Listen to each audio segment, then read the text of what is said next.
Triggers. What is a trigger? A trigger is a coded reaction to a database event.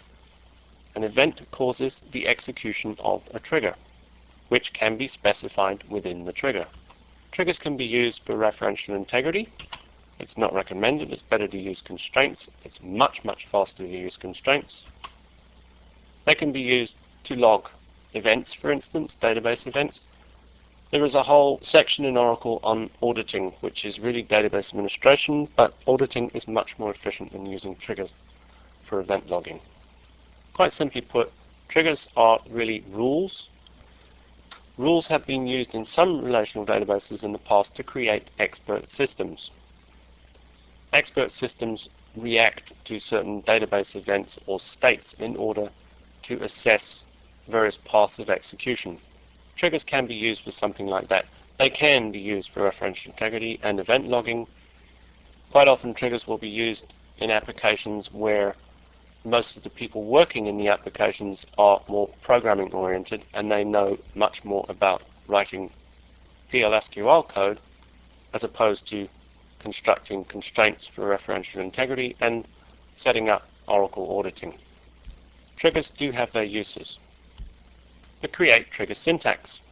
Once again, create or replace. Replaces a new procedure or simply creates if it doesn't exist.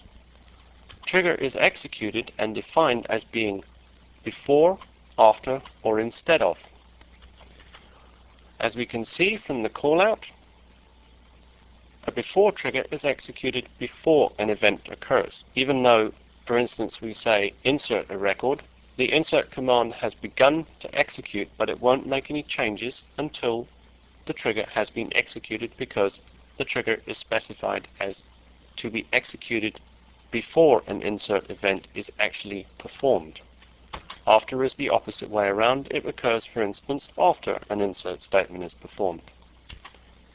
Instead of applies only to views and is really an instead of reaction as opposed to, for instance, inserting into something. The trigger tells it not to insert but to go and do something else. The something else is contained within the PL/SQL code of the trigger. A trigger can be before or after or instead of, and can be a combination of detection of insert, update, and delete events. In other words, you can say insert, or you can say insert or update, or you can say delete, etc., etc. Any combination of those three. A trigger has a special piece of syntax called referencing, which allows you to change the way that old and new values are represented.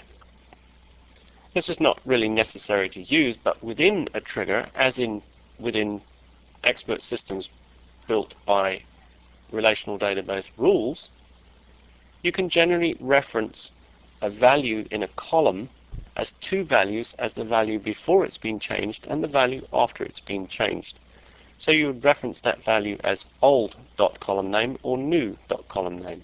For each row implies a trigger is executed for each row for which it is executed. The when condition actually applies a trigger firing SQL filtering condition. What it means is that if you execute an insert statement and it causes a trigger to fire, if the insert statement, in terms of whatever it's changing, fails the when condition, the trigger will simply abort and carry on and do the insert statement without executing any PL/SQL code within the trigger, that is. Alter trigger syntax. A trigger can be enabled or disabled. It can actually be renamed, and it can be compiled. Enabling and disabling are interesting. You can create, compile, and store a trigger in the database, and you can actually either permanently or temporarily disable it. Obviously, if you want to enable it again, you'd execute alter trigger enable. And we've already seen compile. The drop trigger command is very simple. You simply type drop trigger, trigger name. Now I want to demonstrate how triggers work, or not necessarily how they work, but the effect they have. What I'm going to do is I'm actually going to create a table called events where I'm going to store things based on things that happen in the database. Database events will fire a trigger on this table, which will cause an insertion into the event table. Quite simple. So I'm going to create or replace a trigger called category, which says after insert or update of name, parent ID, or delete on category for each row, go and run this command. It means that whenever I insert a record into category, or I update a record in category, changing the name or the parent ID, we don't want to change the primary key, or we delete a row in the category table, this trigger will be executed, and it will insert this row into the events table. One very important thing to remember about triggers: you cannot include commit or rollback transactional control commands in triggers. Why? Because a trigger is not supposed to end a transaction because it is triggered by part of another transaction. You can't have 6 insert statements within a single transaction and then commit within the trigger and expect to be able to roll back at the end of those 6 transactions. Take, for instance, these 2 transactions. This is insert into category, update category, and delete from category. They will all execute the trigger. But I don't have a commit command anywhere here, which means I don't want to store it. What it means is that these 3 commands are all a single transaction. If there was a commit command in here, it would simply nullify this whole transaction, because this delete could be dependent on this insert, which in fact it actually is. Therefore, I wouldn't want to commit until the end of it.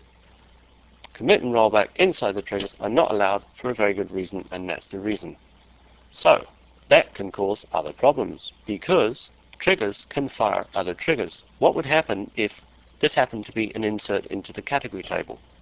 So, this insert would fire this trigger.